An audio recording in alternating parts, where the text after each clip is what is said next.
Bismillahirrahmanirrahim.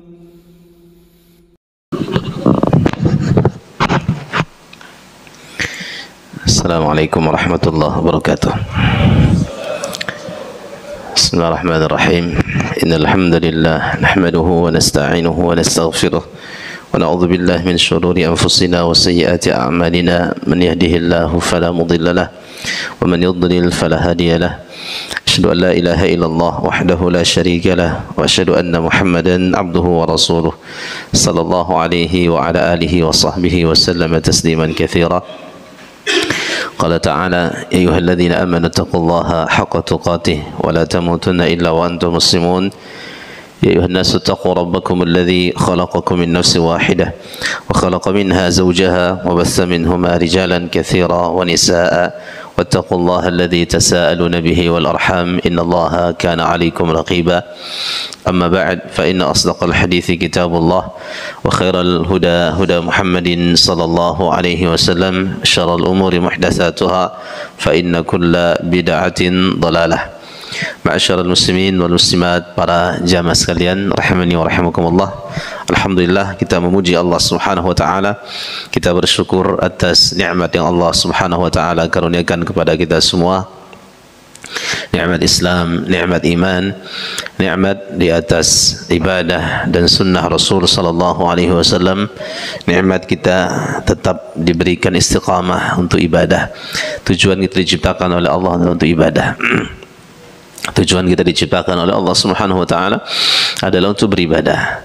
Allah berfirman, "Wa ma khalaqtul jinna wal insa illa liya'budun." Tidaklah aku ciptakan jin dan manusia kecuali untuk menyembahku. Bukan diciptakan percuma, tidak.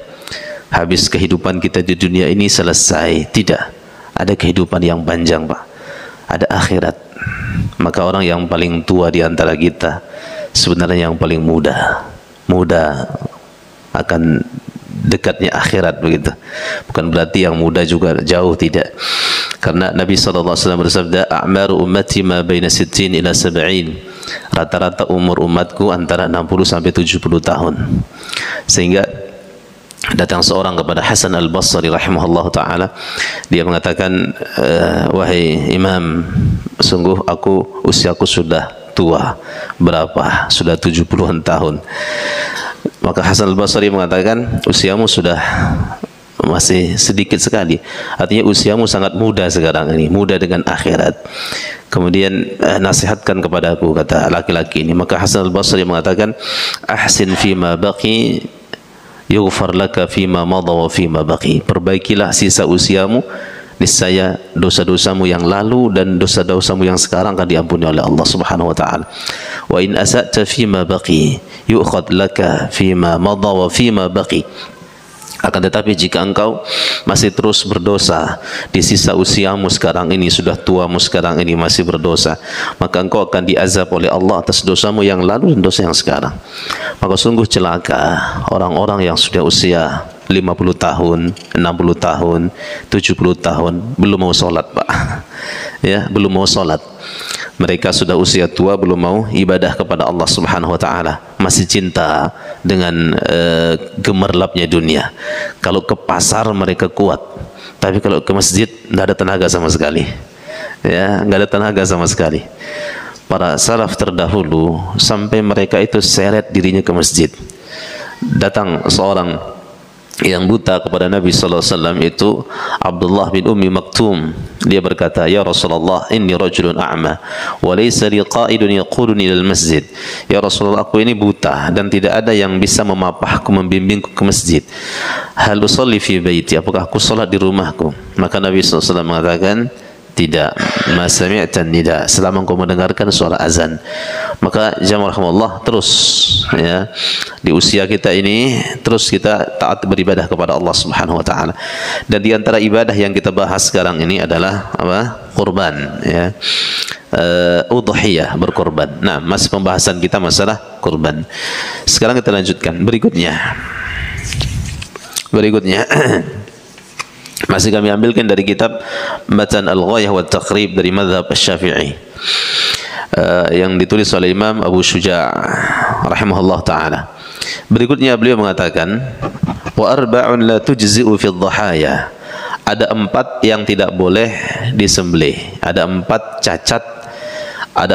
cacat pada hewan yang tidak boleh dijadikan sebagai hewan kurban. Hewan kurban sama saja hewan kurban atau hewan akikah, sama saja. Tapi kalau sembelih untuk makan-makan ya nggak apa-apa.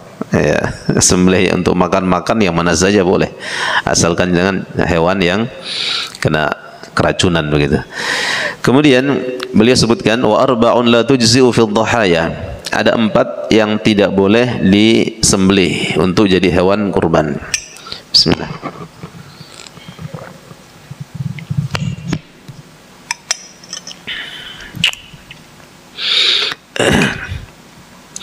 Yang pertama, al-awra al-bayyinu awruha.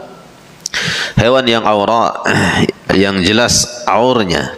Apa itu maksudnya? Hewan yang buta. Yang buta sebelah matanya.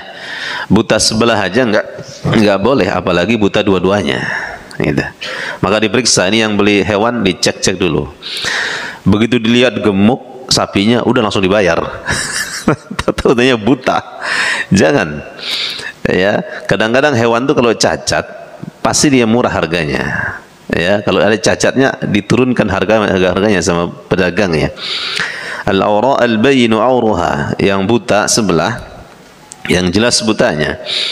Bi an lam tusir bi ihda 'ainaiha, awra artinya tidak melihat dengan sebelah matanya. Wa dzalika li'anna ra'iha yanqus min janibil awr fatahzal law baqiya. Karena seandainya kalau dia buta itu kadang-kadang bisa mengurangi dagingnya. Nah, ini dia. Jadi harus yang disembelih, yang dikorbankan itu harus yang bagus-bagus. Harta kita juga begitu, Pak. Jangan pilih ini harta hasil nggak tahu ini hasil penipuan misalkan, itu yang disumbangkan untuk pembangunan masjid. Tidak boleh. Ya, harta dari hasil penggelapan apa seterusnya itu untuk pembangunan masjid, tidak. Jadi harta yang disedekahkan itu yang bagus-bagus saja. Sehingga Nabi alaihi salatu wasallam bersabda, innallaha thayyib la yaqbalu illa thayyiban. Allah Subhanahu wa taala maha indah, maha baik dan tidak menerima kecuali yang baik-baik. Kemudian ini yang pertama, al-awra al-bayyinu awruha, yang buta sebelah, yang jelas butanya. Buta sebelah aja nggak boleh, apalagi dua-duanya. Gimana kalau matanya ini juling? Juling namanya ya. Bola matanya sebelah ke kanan, sebelahnya ke kiri. Ini nggak masalah selama dia tidak buta. Tidak masalah selama dia tidak buta. Tapi yang bagus lagi kalau matanya bagus, ya, yang matanya lurus. Yang disebutkan yang tidak bolehnya adalah yang buta sebelah. Kemudian wal arja al bayyinu arajuha, yang pincang, yang tampak pincangnya. Kalau pincang sedikit tidak masalah, yang jelas pincangnya. Dia kalau lari ngejar rumput, ngejar tuannya, enggak bisa mengalahkan teman-teman yang lain. Ini enggak boleh. Bagaimana yang pincang ini menunjukkan hewannya kurang gagah, hewannya kurang bagus. Begitu kaki-kakinya kuat, kokoh, bagus, menunjukkan hewan ini hewan yang gagah. Ya, sehingga harganya bagus juga. Ini yang pincang nggak boleh. Kemudian al-maridhatul bayyinu maraduha, hewan yang sakit, yang jelas dia sedang sakit, nggak ada nafsu makan. Ya, nggak ada nafsu makan. Hewan ini nggak ada nafsu makan, entah karena penyakit kulit atau penyakit yang lainnya dan sebagainya, maka tidak boleh.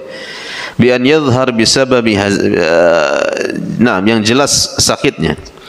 Kemudian wal ajfa allati dhahaba mukhuha min al huzal. Berikutnya disebutkan yang tidak boleh adalah al ajfa, yang sangat kurus sekali sehingga tidak ada dagingnya, tulangnya yang besar. Begitu motong tulang aja yang didapatkan. Tidak ada dagingnya. Atau bahkan ada sapi-sapi zaman sekarang itu disuntik, Pak, atau dikasih makanan dikasih makanan khusus sehingga bengkak badannya. Begitu disembelih itu namanya? Kusut. nyusut. Bak besar ini, kelihatannya besar, ditimbang, beratnya luar biasa. Begitu habis disembelih 1 jam, belum sampai selesai pengulitannya, menyusut badannya. ya, maka ini tidak boleh. Harus cari sapi yang bagus, yang makanannya rumput, bukan makanannya obat-obatan, ya, obat-obatan terlarang, apalagi dikasih sapinya obat apa, penggemuk supaya cepat gemuk, ya kan? Tidak.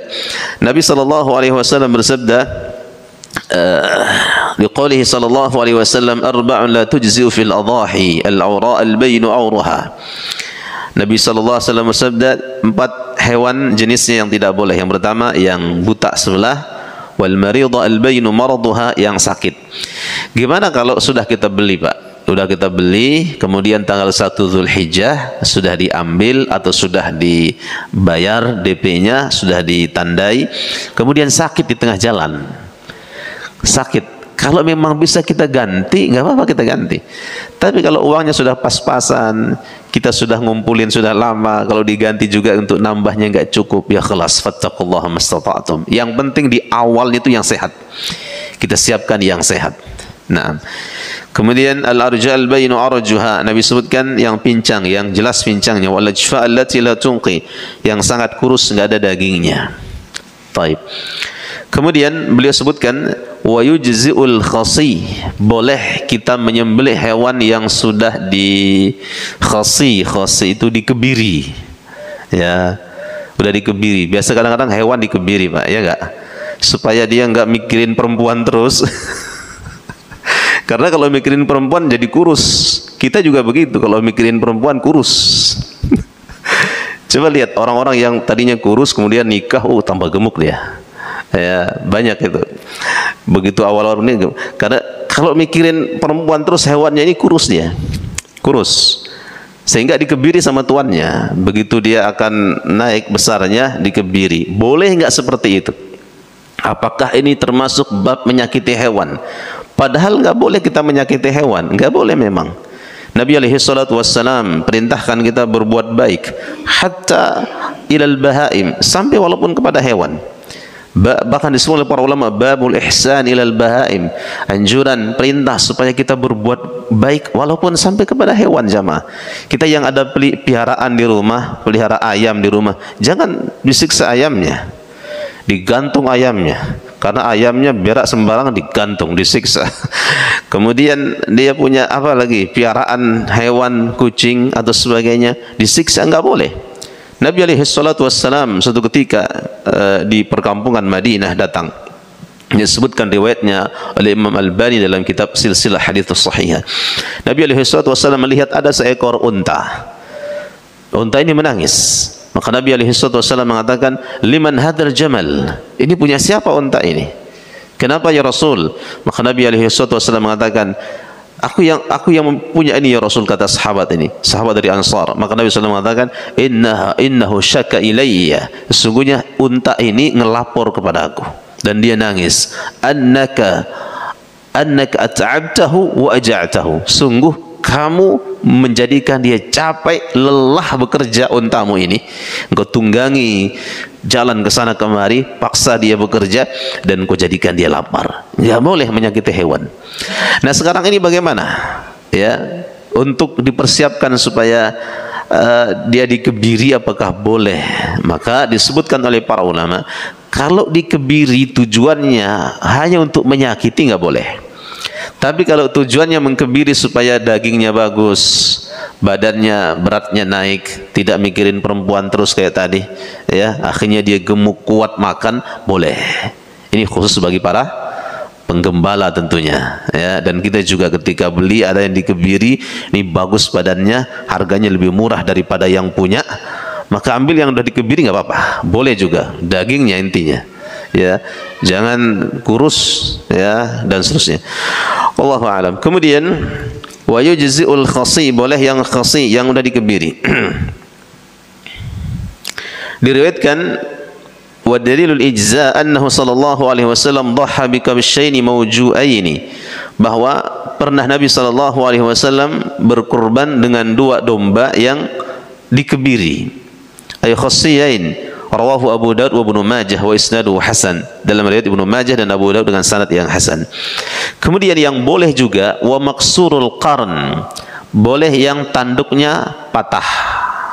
ya, yang tanduknya patah. Dia punya tanduk tapi patah sedikit. Nah, karena dia beradu mungkin, beradu namanya, atau menghantam sesuatu, nanduk, saling tanduk dengan temannya, nanduk tuannya mungkin, atau nanduk truk, pas dia naikkan dia pecah, dia patah tanduknya. Ini boleh. Maksurul qarn boleh.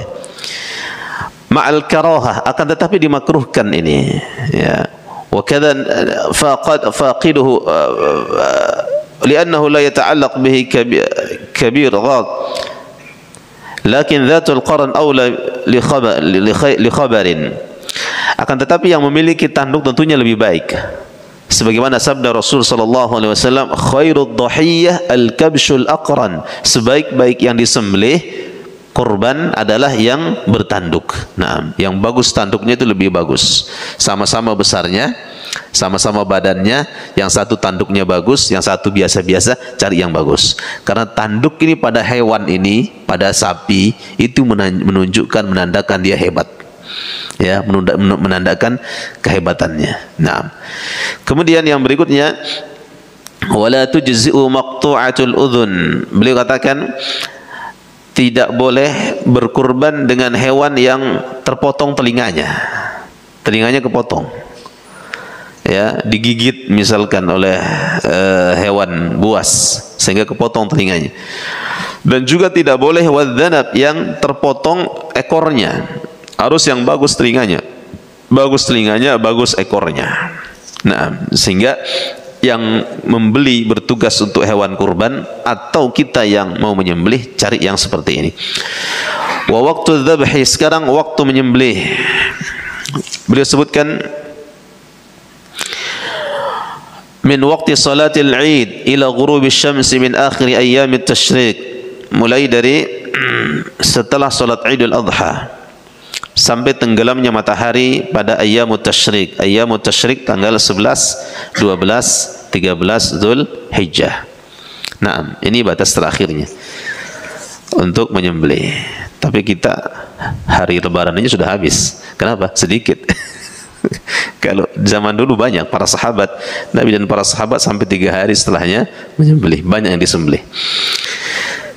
Wa yustahabbu 'inda dzabhi khamsatu asya', dan disunnahkan ketika menyembelih ada beberapa hal yang disunnahkan, atau 5 hal yang disunnahkan. Beliau sebutkan di sini dalam Al-Ghayah wa Takhrib, matan Abi Syuja', mazhab Syafi'i, ada 5 hal yang disunnahkan ketika menyembelih. Jazakumullah, ini dia. Ada 5 hal yang disunnahkan, yang dianjurkan ketika menyembelih. Yang pertama, at-tasmiyah, baca bismillah. Ketika menyembelih jangan lupa baca bismillah. Jangan lupa baca bismillah. Menyebut nama Allah Subhanahu wa taala dan membaca bismillah dalam segala keadaan para jamaah Allah. Membaca bismillah dalam segala kondisi, dalam segala keadaan. Dalam segala keadaan. Kita makan, kita minum, kita masuk rumah, kita keluar rumah, naik kendaraan, kita memulai sesuatu, kita seterusnya. Nabi alaihi salatu wassalam bersabda, kullu amrin dhibalin la yubda'u fihi bi bismillah fahuwa aqta, wa fi riwayah fahuwa abtar. Segala sesuatu yang penting, urusan-urusan yang baik yang tidak dimulai dengan membaca bismillah, maka urusan ini terpotong dari rahmat Allah Subhanahu wa taala, terputus dari rahmat Allah Subhanahu wa taala. Maka mulai sesuatu dengan baca bismillah. Ya, mulai sesuatu dengan baca bismillah. Bismillah dengan menyebut nama Allah. Maksudnya dengan menyebut nama Allah, meminta pertolongan kepada Allah. Ba lil isti'anah, minta pertolongan. Meminta pertolongan kepada Allah Subhanahu wa taala. Siapa yang membaca bismillah, Allah Subhanahu wa taala akan tolong dia dengan segala kondisi, dalam segala keadaannya. Maka ini dia membaca bismillah yang pertama. Biqaulihi ta'ala, sebagaimana firman Allah Subhanahu wa ta'ala, fakulu mimma dzukira smullahi alaihi, makanlah hewan yang dibacakan nama Allah padanya. Makanlah hewan sembelihan yang dibacakan nama Allah Subhanahu wa ta'ala ketika menyembelihnya. Surah Al-An'am ayat 118. Bismillah saja, tidak langsung semuanya bismillahirrahmanirrahim, atau mungkin baca ayat kursi dulu, atau mungkin qul huwallahu ahad Allahu samad, qul a'udzu birabbil falaq, qul a'udzu birabbin nas. Lepas talinya sampai kepanjangan doanya, Ya, cukup bismillah, bismillah. Nah, nanti ada tambahannya lagi, bismillah. Ini bismillah dulu. Tapi baca bismillah dari jauh tadi misalkan, boleh nggak? Boleh. Karena nanti ketika di depan leher sapi itu kadang-kadang ada rasa grogi, ada rasa apa was-was, kadang ada itu. Jazakumullah. Ya. Kadang ada rasa was-was itu. Ya. Nggak berani, apalagi di awal-awal. Bahkan yang sering juga begitu, karena kan kita nyembelih sekali setahun, ya kan? Kalau tiap hari nyembelih biasa, ngiris tempe tiap hari, nggak ada apa-apa. Ini sekali setahun, sapi lagi, tenaganya keras, kuat, kemudian darahnya banyak. Ya, ini membaca bismillah yang pertama. Dia baca bismillah ketika dia hunus pisau sembelihannya dari belakang, boleh. Kemudian pas di situ atau pas lebih afdalnya ketika akan menarik pisaunya. Nah, at-tasmiyah, membaca bismillah. Allah Subhanahu wa taala sebutkan fakulu mimma dzukira smullahi alaihi. Bacalah makanlah sembelihan yang disebut nama Allah Subhanahu wa taala padanya. Taib. Gimana kalau seandainya dia lupa baca bismillah? Pas akan disembelih ngamuk sapinya. Ditendang yang megang. Misalkan lari sapinya, akhirnya dia lupa baca bismillah. Gimana? Yang lupa baca bismillah, kami jelaskan kemarin malam di An-Nur Basarnas, ada 3 pendapat para ulama. Yang pertama mengatakan tidak boleh dimakan. Yang tidak membaca bismillah, sembelihan tidak boleh dimakan. Allah Subhanahu wa taala berfirman, "Wala ta'kulu mimma lam yuzkar ismullahi alaihi." Janganlah kalian memakan hewan sembelihan yang belum dibaca bismillah. Ini pendapat yang pertama. Ini pendapat Hambali, kemudian pendapat Maliki, juga pendapat sahabat Abdullah bin Umar radhiyallahu anhu dan beberapa sahabat yang lainnya. Ini pertama. Jadi kalau lupa baca bismillah tidak dimakan. Ya, atau tidak sengaja dia tidak baca bismillah, tidak dimakan. Sehingga yang menyembelih itu cari yang bagus-bagus, orang yang baik. Jadi yang diminta nyembelih orang nggak pernah sholat nggak pernah, puasa nggak pernah, kemudian nggak pernah ibadah seterusnya, kemudian dia menyembelih, tidak. Maka cari yang baik. Tapi orang-orang yang baik ini tua-tua semuanya, nggak kuat narik pisaunya. Yang muda ini yang kuat, nggak berani juga yang tua-tua ini. Bagaimana ini? Ya suruh baca bismillah selama dia muslim. Nah, pendapat yang pertama mengatakan tidak dimakan sembelihannya kalau tidak baca bismillah, kalau sengaja atau lupa. Terus gimana? Udah disembelih ini, udah mati, dia nggak baca bismillah, berarti nggak usah dibagikan dong, sayang nih dagingnya banyak. Ini pendapat yang pertama. Pendapat yang kedua, mazhab Syafi'i. Mazhab Syafi'i, dan ini pendapat sahabat yang mulia Abdullah bin Abbas. Kemudian beberapa sahabat yang lainnya mengatakan boleh selama yang menyembelih itu muslim. Baik dia lupa atau dia sengaja tidak baca bismillah, atau karena dia lupa, itu sembelihannya halal. Sembelihannya halal, sah dimakan, boleh dimakan. Nah, dan ini insyaallah pendapat yang kuat sekali. Karena pada ayat yang tadi Allah Subhanahu wa taala sebutkan, "Wala ta'kulu mimma lam yuzkar ismullahi alaihi." Janganlah kalian memakan hewan sembelihan yang tidak disebutkan nama Allah. Maksudnya di situ adalah hewan sembelihan untuk sesajen namanya. Untuk disembelih untuk persembahan laut, persembahan pohon, persembahan untuk kuburan, persembahan untuk jin, itu yang nggak boleh. Karena dia menyembelih niatnya bukan karena Allah Subhanahu wa taala, tapi karena hal tersebut. Itu maksudnya ayat itu. Kata Imam Syafi'i rahimahullah taala. Adapun seorang muslim yang menyembelih, dia lupa baca bismillah, tidak masalah, halal. Nah, ini pendapat yang kuat. Kemudian ma'asyiral muslimin rahimani wa rahimakumullah, dia baca bismillah. Wassalatu 'alan nabi sallallahu alaihi wasallam. Beliau tambahkan mengucapkan salawat untuk Nabi sallallahu alaihi wasallam. Lianna Allah taala rafa'a dzikrahu.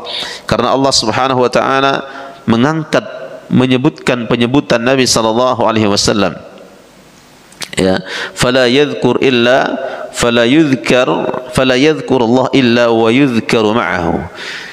Tidaklah disebut nama Allah kecuali juga disebut nama Nabi sallallahu alaihi wasallam. Ini tambahan ya dari mazhab Syafi'i, boleh mengucapkan bismillah wassalatu wassalamu ala Rasulillah. Ya, akan tetapi nanti kita lihat bagaimana ucapan bismillah yang diucapkan oleh Nabi sallallahu alaihi wasallam, tidak ada salawatnya. Nah, ini mazhab Syafi'i, boleh menambahkan salawat. Kemudian wastiqbalul qiblah bidzabihah, menghadapkan hewan sembelih ke arah kiblat. Ini yang ketiga. Menghadapkan hewan sembelihan ke arah kiblat. Ke arah kiblat.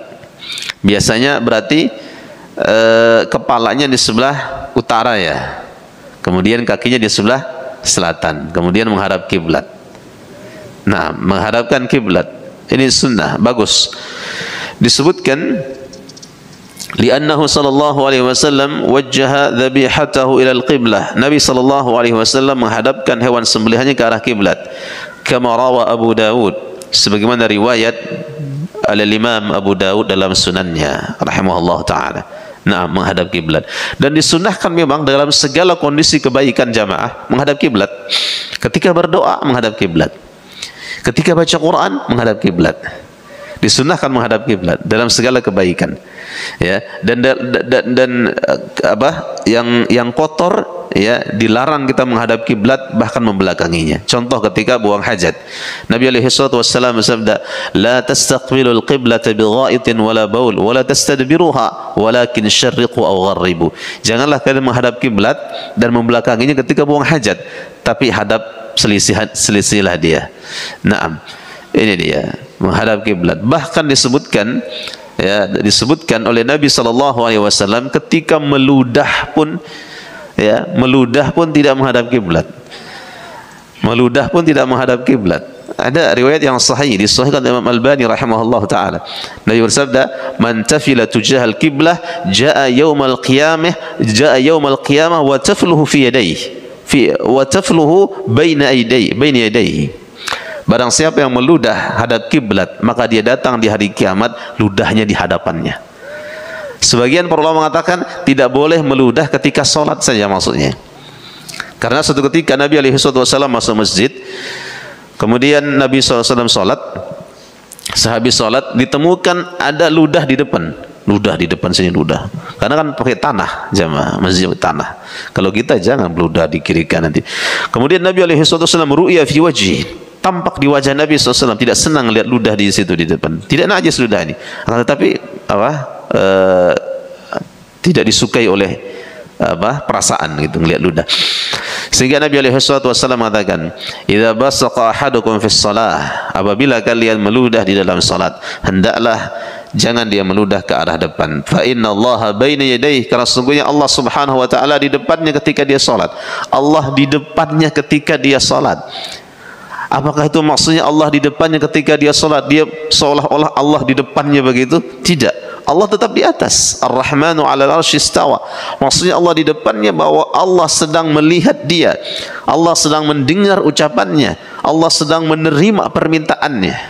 Maka jangan dia meludah ke arah kiblat, dia hormati. Dan ketika dia ingin meludah di dalam salat, terpaksa hendaklah dia meludah ke kiri atau ke bawah kakinya. Kemudian Nabi SAW mencontohkan mengambil selendang beliau. Nabi SAW mengambil selendangnya. Sobek ini. Nah, enggak apa-apa.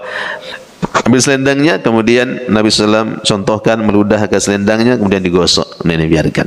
Ini ketika sholat. Misalkan nggak bisa ditahan, nggak bisa ditahan apa? Meludahnya. Artinya memuliakan kiblat. Menyembelih menghadap kiblat bagus. Dan berbagai amal ibadah yang lainnya menghadap kiblat.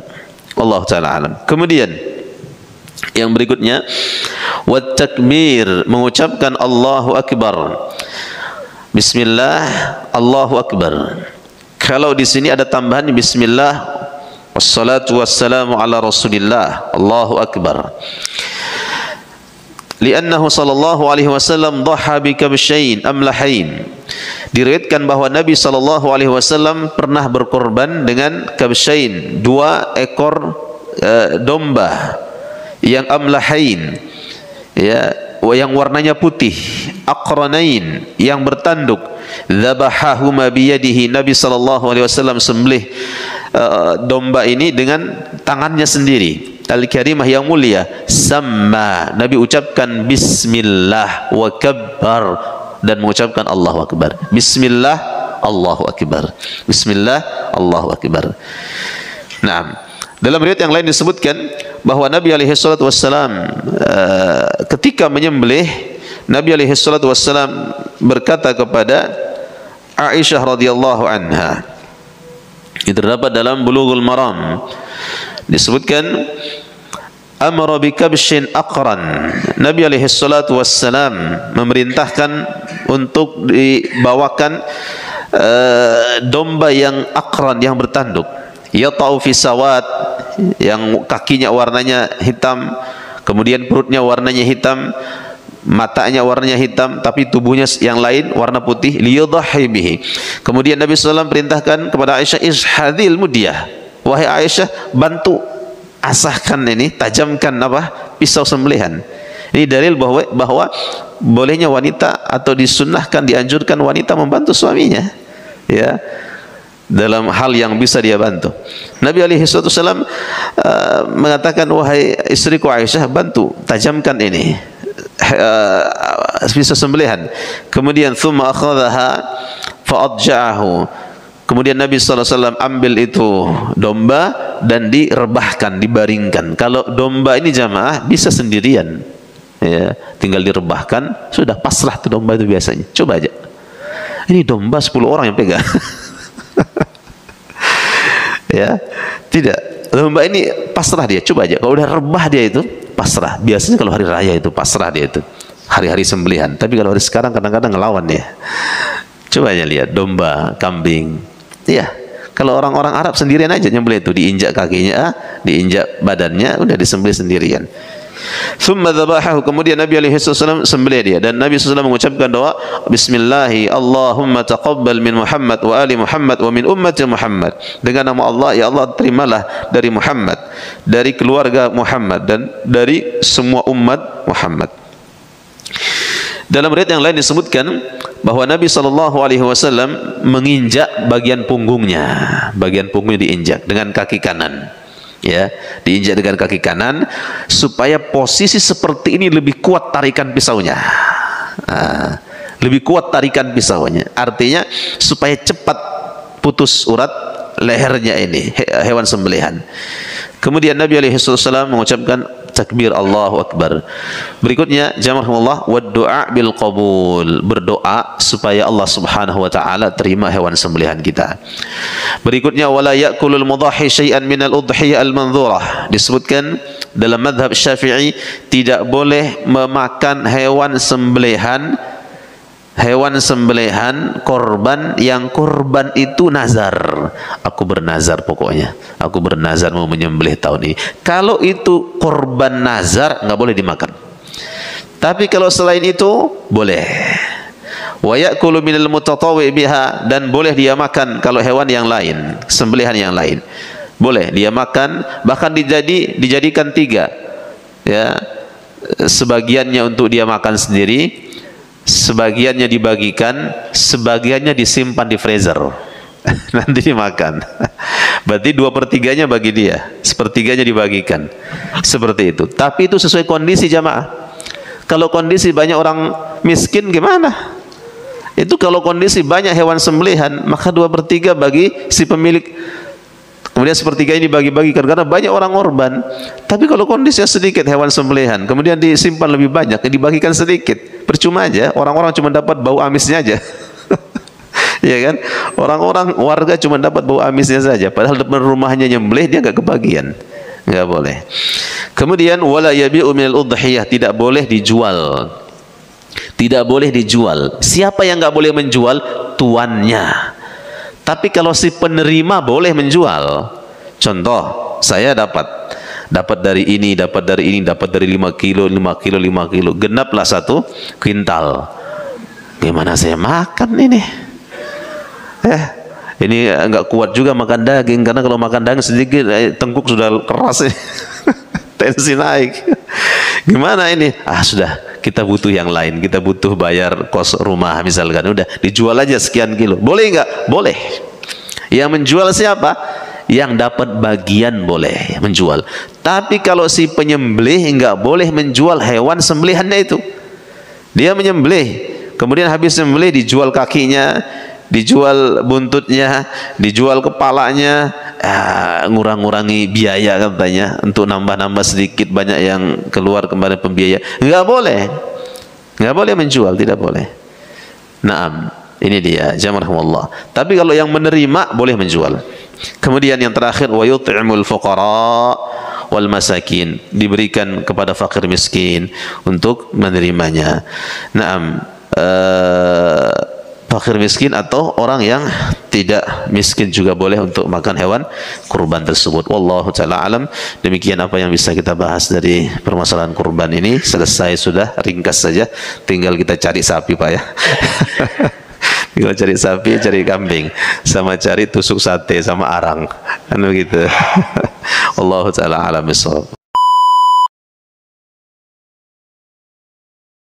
Bismillahirrahmanirrahim.